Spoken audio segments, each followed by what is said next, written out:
Hey guys, welcome back to the A3U review. Today, we got a review for you guys. That's right. It is Flame Toys Drift. Yeah. We couldn't do the A3U review night this episode, so we're going to skip it for a couple weeks, but we will be coming back with the A3U review night episode as well. Yeah. But we thought that me and Alex could do a review between me and him this time. I think that would be fun, just because we haven't done a review for a while, and to top things off, this awesomeness just arrived. That's right. So we gotta talk about it. We gotta. All right. Well, my name's Alex. I'm Boris. You're watching the A3 review.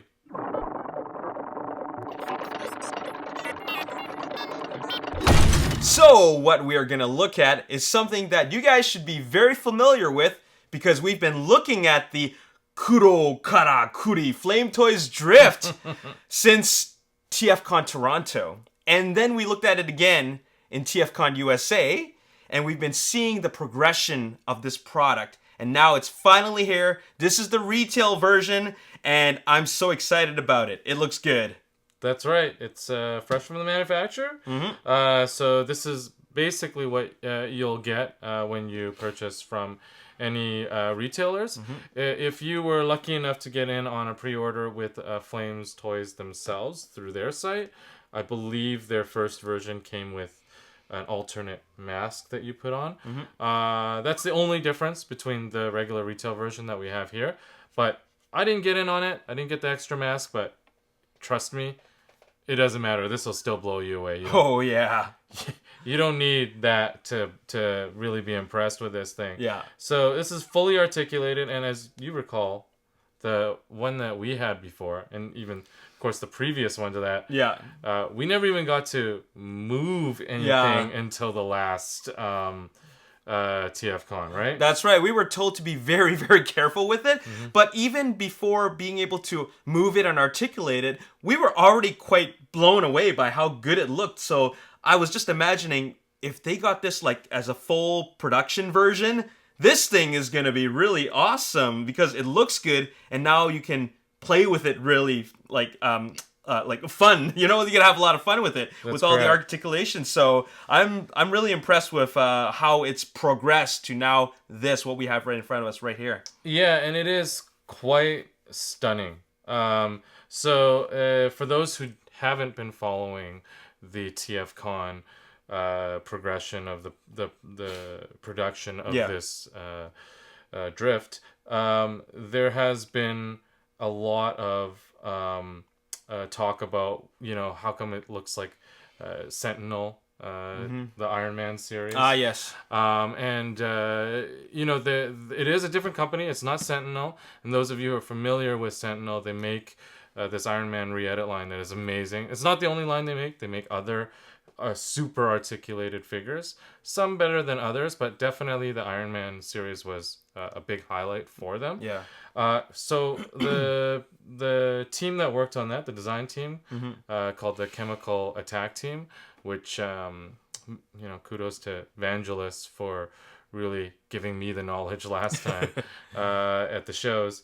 They're responsible for the mechanics of this, as well as the previous Sentinel Iron Man toys. A lot of those were designed mechanically by the Chemical Attack Team.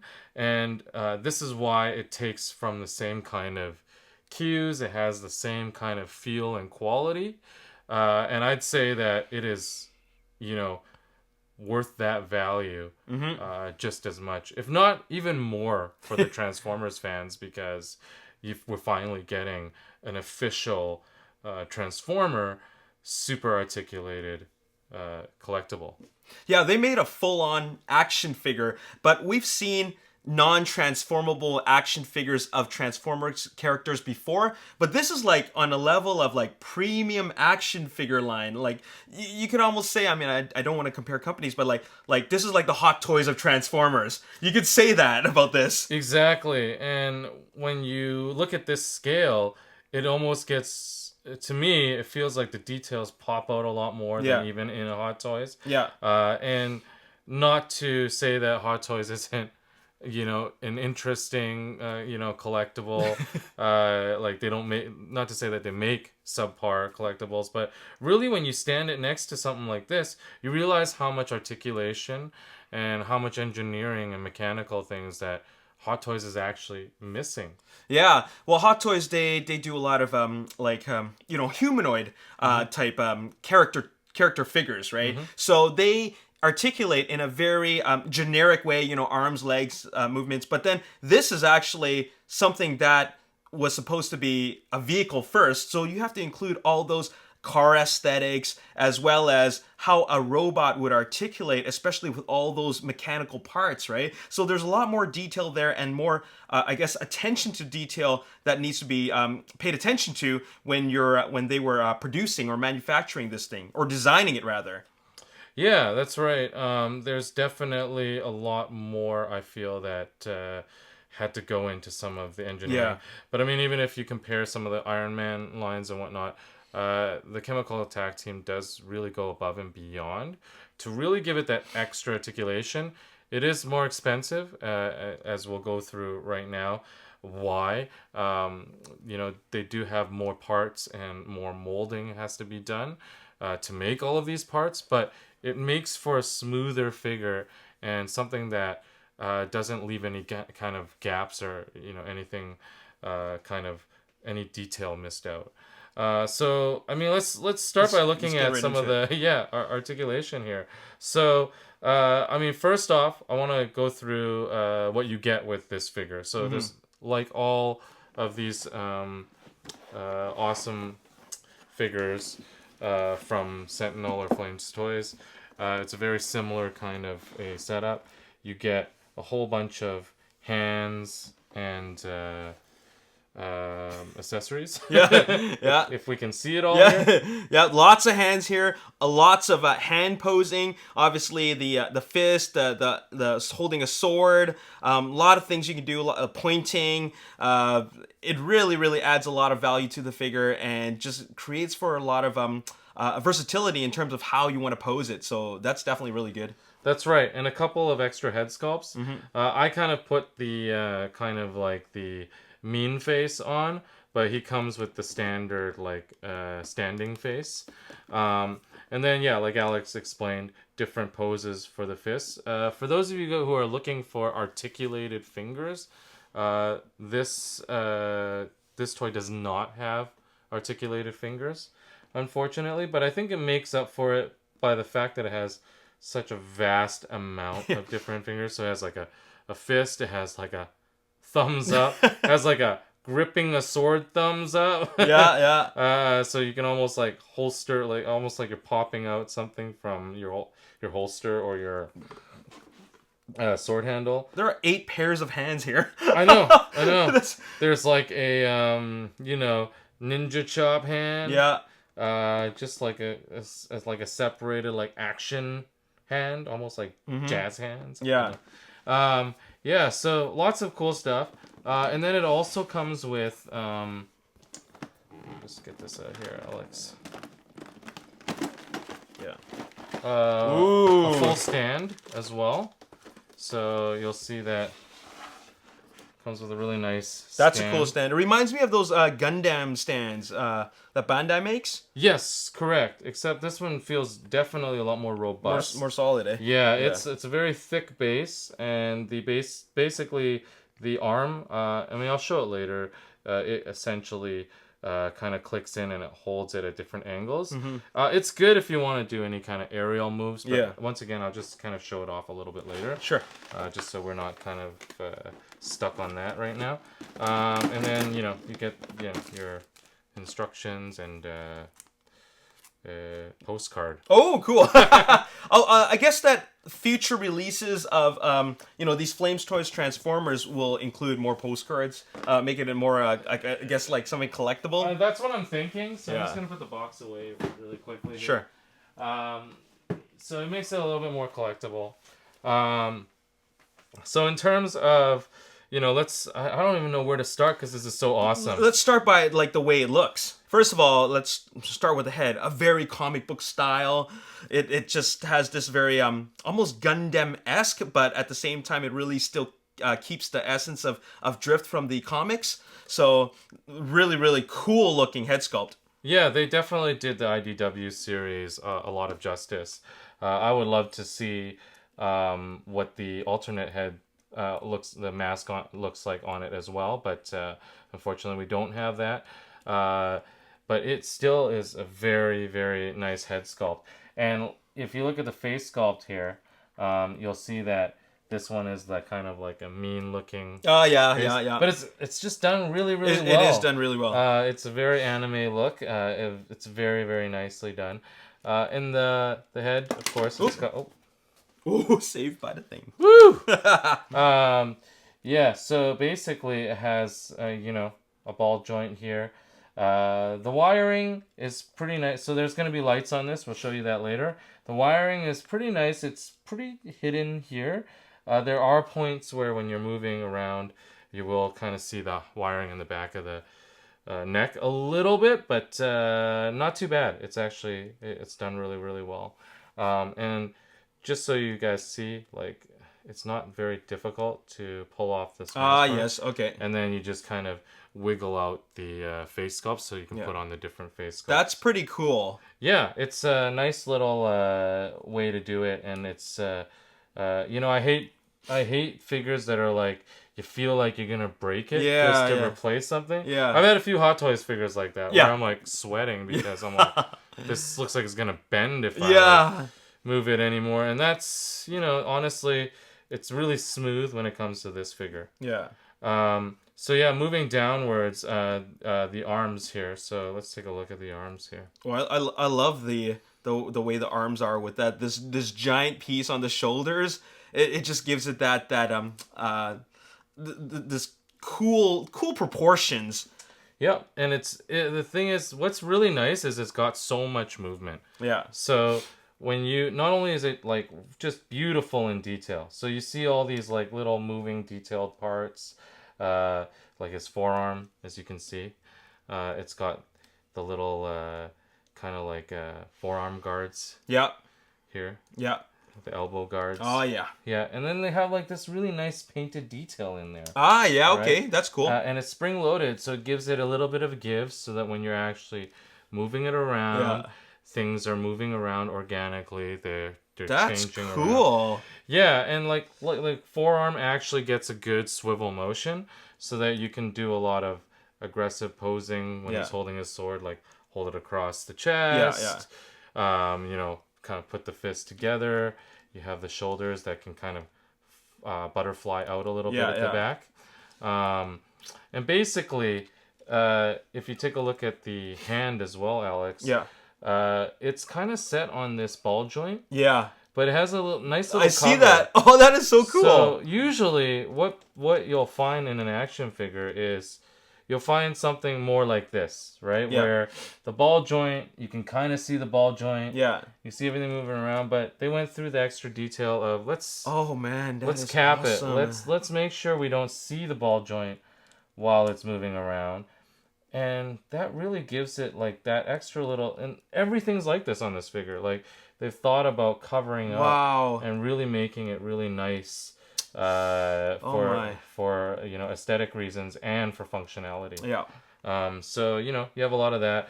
The arms can also come out. I don't know if you remember this part, Alex. There's like a flap here. Oh yeah. And then it allows the arm to actually come up here. Yep. So you can do awesome. some like higher arm motions. That's a really great feature, because when you look at this, just by looking at it, you think that, okay, there's only so much it can articulate. Mm-hmm. But, once you start, revealing these, now you start seeing it, and it just adds that extra value, like that bonus, just like how it has that thing there. It shows you that there's these extra attention to detail just to add value for the buyers, for the fans. Definitely. So really, really awesome feature. Yeah, and they just spared no expense in this. No. The arms, of course, can really bend to wherever you want it. The elbows, because they got the double hinge on it. Yeah. Right. So 2 points where the hinge really can nice. move. So that really offers a full flex. Yeah. And then I believe, yes, even the arm itself kind of swivels. It rotates all around. So it gives you full motion to really kind of get some organic posing in. Wow. And show people where the beach is. So yeah, that's definitely one of the big highlights. This whole way that the arm works and everything. That's just the arm too. Yeah. We haven't even talked about the rest of it. We haven't. And of course, like I was mentioning, these things do come with lights. So one of the things that's kind of cool about how the arm incorporates the light up is you got a battery compartment here that's nice and hidden. Yeah. And then you have this like little functionality here. Remember this part, Alex? Yeah. Where the gears actually Oh move. my. And then once you click it into position... Oh man, that is cool. The lights are on. You see the Autobot symbol as well. Wow. And everything moves out. Like the jets come out. Yeah. These kind of this vent here kind of pops upwards. Yeah. It's just this level of detail that really makes you... Jeez. Say, wow, this is definitely not your standard kind of articulated figure. And then they've hidden the lights nicely behind this little panel too for all of the chest and the eyes. So as you can see, the eyes light up really nicely. That's oh man, that is excellent. The blue is stunning. It really is. That looks so good. Even blue and the yellow equally just oh man, what a nice touch. Definitely. Lights are always cool, but then you have to see it. You just have to see them turned on before you really give it an opinion, because a lot of these products, they say, oh, it comes with lights, and then you think, oh, okay, cool. But once you see it, you're like, okay, that is freaking incredible. Yeah, it's really awesome. And then Alex, just so you remember too, the two swords. He comes with 3 swords, of course. Yeah. His standard long. I think it's it a katana? Yeah, it's a double bladed. A two-handed, super sword. Yeah. So basically, there's storage for everything. So you can hold this one on his back. Yeah. Because you saw earlier. Yep. And then of course on the port on the back, it sits nicely in this port. Yeah. And he's got this little holder for it. Mm-hmm. And then same thing with these side swords here. They sit nicely in these little ports here. Yeah. And then of course... Oh, look at that. Yeah, it's really nice. And then the actual holsters for it actually have a little bit of swivel on this hinge, so you can give even the holster a little bit of life. A little bit of posing, right? Yeah. Yeah. So you can flap it out. Oh, that's cool. And then move it around here. Wow. It's quite nice. And yeah, the paint detail, what you would expect from a premium collectible like this. Yeah, yeah. All the paint lining is just really done almost flawlessly. Mm-hmm. Very few imperfections that I can see. Incredible. Yeah, definitely done right. And then everything down here, all these... oh, yeah. All these move as well. Yeah, the hip skirts. Hip skirts. Definitely move well. Keep in mind, too, it's obviously hard to see what is plastic and what is die-cast. Yeah, actually, I was always curious about that. I remember us talking about that it's partly die-cast and partly plastic when we were looking at the prototypes and such. What are those die-cast parts? Well, the chest is die-cast. Yeah. There's a good portion of it that's die-cast, but it's mixed in with a lot of plastic. Yeah. The nice thing is the paint is so premium, it's very hard to tell where the plastic starts, where the die-cast ends. Yeah. But when you pick up this figure, pick it up, you'll know the quality of it and the weight balance is really done right, because they've definitely balanced it in the places it needs to be heavier and the places that it doesn't need the heft. So, in the arms, for example, you're not going to get a lot. You're going to get more plastic feeling from that. But as you move down to the chest, you can tell there's definitely some weight going on in the torso that gives it some weight. And then there's definitely some sort of metal going down into the legs here. Yeah. And then covered by a lot of plastic as well.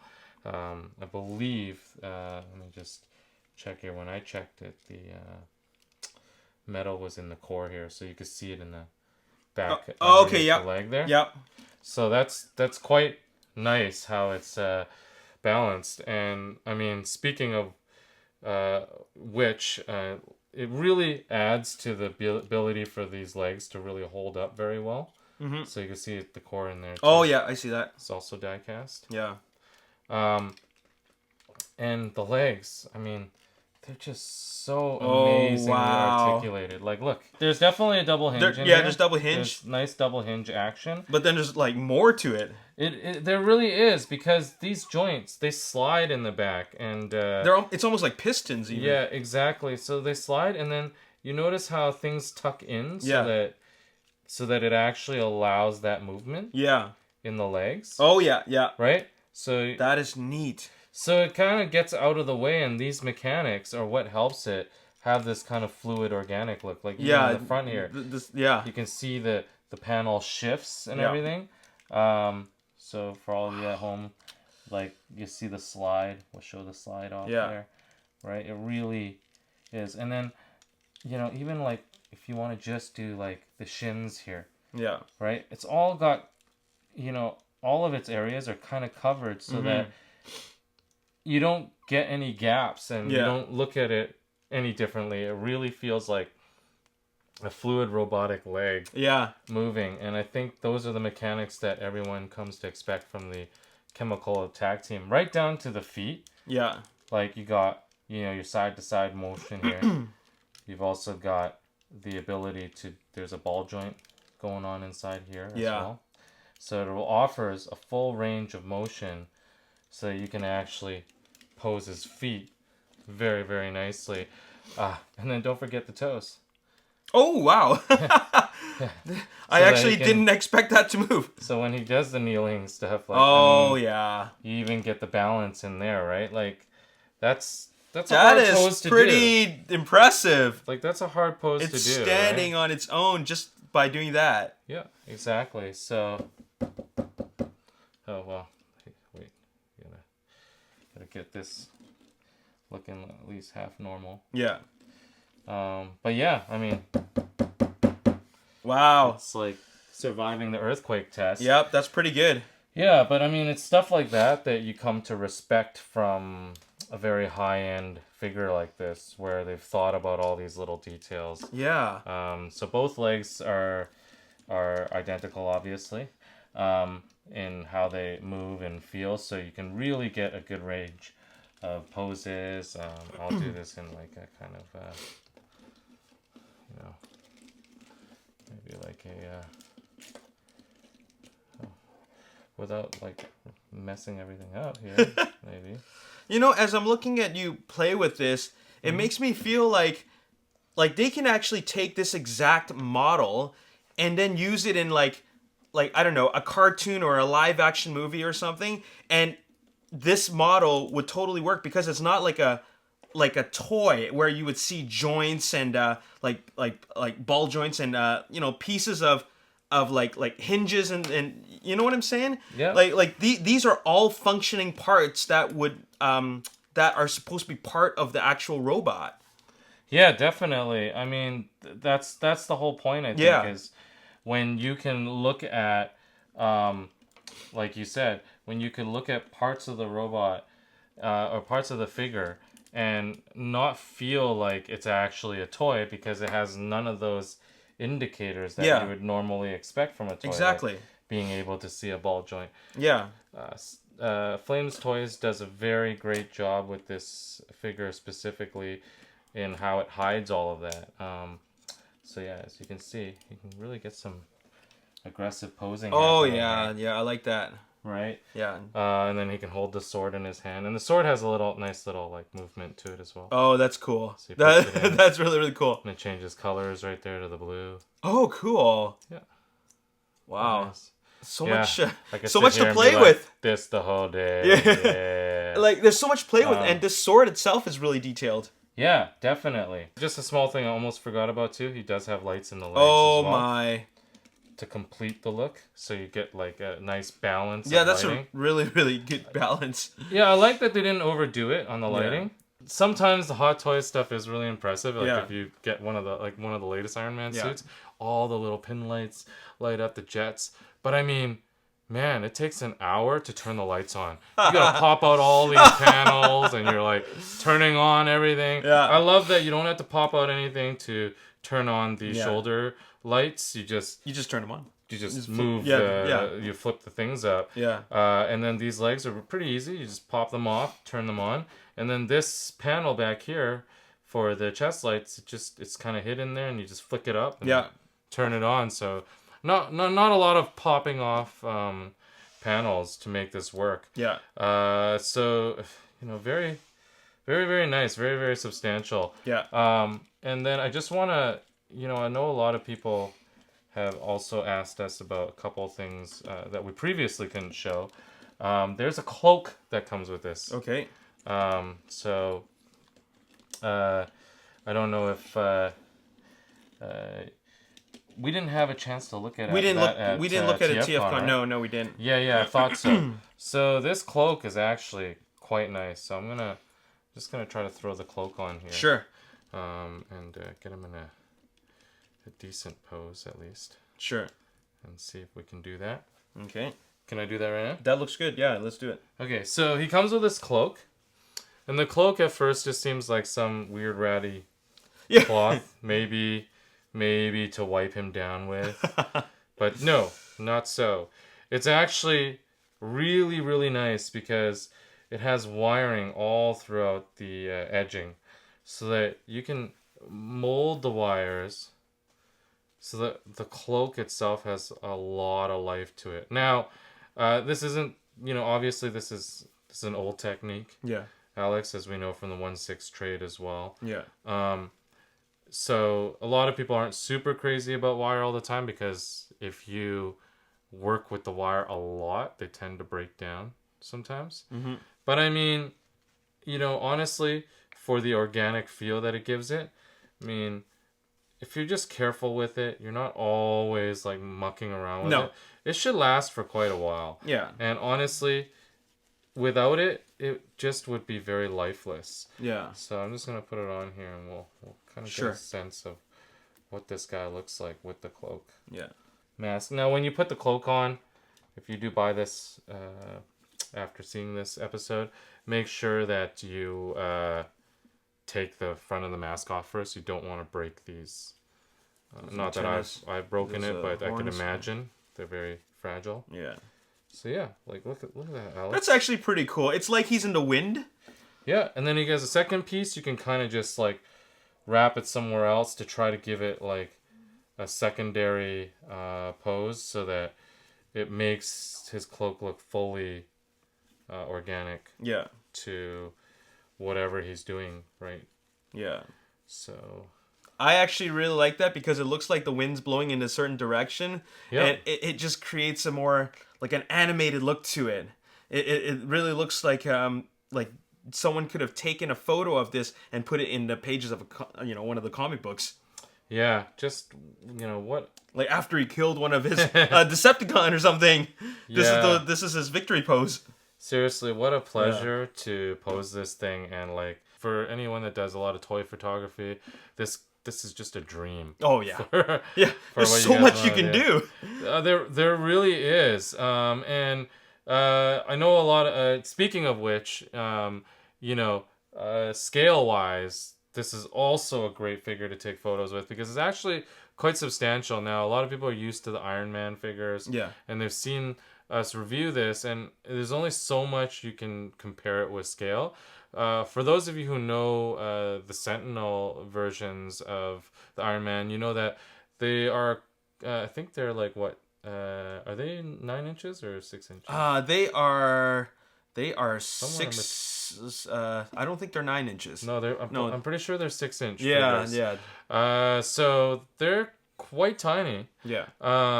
But then there was the Hulkbuster that came out. Yeah. And just so you guys get a sense of why this thing costs that much too, it's actually quite substantial. So here's the Sentinel Hulkbuster. So, Oh, okay, and there he's you on go. a stand, so Yeah. keep that in mind. So he looks a little bit taller, but he's You see not right that there. much bigger. Yeah. And this guy's quite a bit more Yeah. in terms of cost than the actual Flames Toys Drift. So Yeah. this is not a small figure. This Yeah. is actually a very, very big figure. Mm-hmm. And I'd say probably around 9 inches then, this guy here. I would say so, yeah. When Yeah. he's fully standing up straight, yeah. So, yeah, so really quite nice and quite Yep. substantial. Mm-hmm. And then, like I said, you can see the Hulkbuster stand here, which is cool. I mean, and this is for the Hulkbuster, right? Yeah. But like then there's the drift stand here.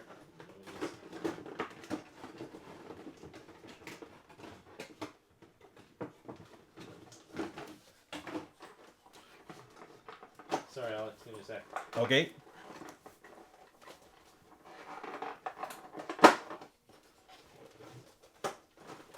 So, with the drift stand here. Yeah. Okay. Wow, it's pretty massive. It really is. And the stand itself, like this thing here is much larger. Yeah, Like, that's it's right. more solid. So, and it's nice because it's got these like kind of like little moving parts so that you can really get the stand to the point that you want. Oh, and you could lock it in. That's right. Yeah, And okay, then you cool. can lock it in. So there's 2 positions for this. I mean, you can also get it into the front one if you want to. Yeah. Just depends on how you want to do this thing. And so you can see you can adjust it Yeah. however you want. So you could do it like this, which gives it a I guess more like higher look, like he's a lot higher. Yeah, or you it could elevates it nicely. yeah, Yeah. and then you can push it all the way back, and it won't be as high. That's right, and then you can move this independently too. Yeah. And also, like, there's a little mechanism in here that locks it in, like Alex mentioned. Yeah. So we'll lock it into about there. And then this part, you just pull out and you lock it into the position you want You it know to. what? I'm already quite impressed with the stand. Right? Just the stand itself is really impressive. Very Yeah. functional. Yeah, so it's quite substantial. Yeah. So you get a lot with this toy, actually. Yeah. And then we'll just kind of... So, as you can see, you can now do some sweet, sweet aerial moves. Yeah. So, yeah, I mean, you get it. I mean, Yeah. I could play all day Yeah. with this and try to do, like, poses and stuff. Tons of playability. But, yeah, you get it. You can really get some good posing going on in here. And then, here, once again, you can kind of elevate it. There you go. Yeah, so you can really get him straightened out or whatever you want to do. Yeah, just a really, really fun figure. So Yeah. I mean, I know a lot of people are, they're definitely used to, with this kind of money, getting something that's transformable. But in this case, it actually doesn't matter what you give up for transformation. Yeah. You get right back, plus more Yeah. in posability and just aesthetics. It is just amazing to look at. It's Yeah. very, very stunning. And it's I don't usually recommend this scale of figures, but I've really loved the Sentinel line. And now I'm really starting to like the Flames Toys line. And remember, guys, they are coming out with more. There's going to be Tarn, I believe, is the next one. So they've got a few slated. So I would definitely check it out. Flames Toys. Check out the series that's coming out. Yeah. And if you have a chance to get a hold of Drift, Yeah. I would do it. Yeah, this is one of those must-get items. Even though you're not into, non-transforming toys, I just feel that there's a lot of value here, and this is kind of it's just a unique piece. It's just like it's details, and it's like they've never made anything as awesome as incredible as this before. No company's ever done this. They really haven't. And like as a display piece, this will catch anybody's eye, guaranteed.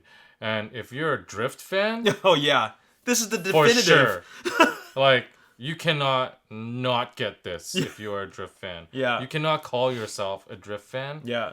and not get this. Okay. Yeah, and I also want to add that this is something, they're not produced in like mass quantities. This is something that will sell out. It will definitely sell out. It doesn't matter where you're getting it from. Make sure you get your hands on it. Yeah, definitely.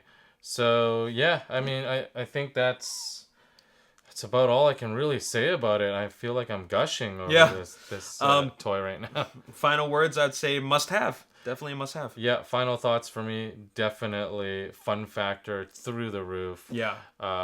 Posability and articulation, unbelievable. Yeah. And just design-wise, spot on. The quality, you can't ask for more from a high-end figure like this. Yeah, I think it's also one of these things that you buy where after you open it up, you're going to be playing with it all day and the next day afterwards. So you have your money's worth right there. Totally. You will not leave it alone. I guarantee it. All right. Well, that is our review of the Flames Toys Drift. That's right. And that's our episode for today. We hope you enjoyed it. So today we looked at the Flames Toys Drift. If you guys have any questions at all, there's so many things on this, it's hard to cover every detail. Yeah. Let me know. As well as if you've got any comments. Does this figure fit into your collection? Do you think any kind of non-transformable transformer fits into your collection? Let us know. What are your opinions? What are your thoughts? Yeah, I'm actually really curious about that because I do know a lot of Transformers fans really don't care about non-transforming Transformers. Yeah. So it's really interesting to see what your take is on something like this. Something that really has that that value and really captures the essence of such a iconic character. What do you think about something like that? Do you think that this is something that could, change the way you feel about non-transforming Transformers? Let us know in the comments section below. That's right. Yeah, so anyways, we appreciate you guys watching us, and we will be doing the A3 review night in a couple of weeks from now, so make sure you stay tuned for that episode. Yes, please watch it. And as always, if you enjoyed this episode, you want to see more, hit that like button, subscribe to the YouTube channel, like us on Facebook, Ages 3 and Up, and also follow us on Twitter at Ages 3 and Up, and we'll see you next time. See you next time. Peace. Bye. Uh-oh.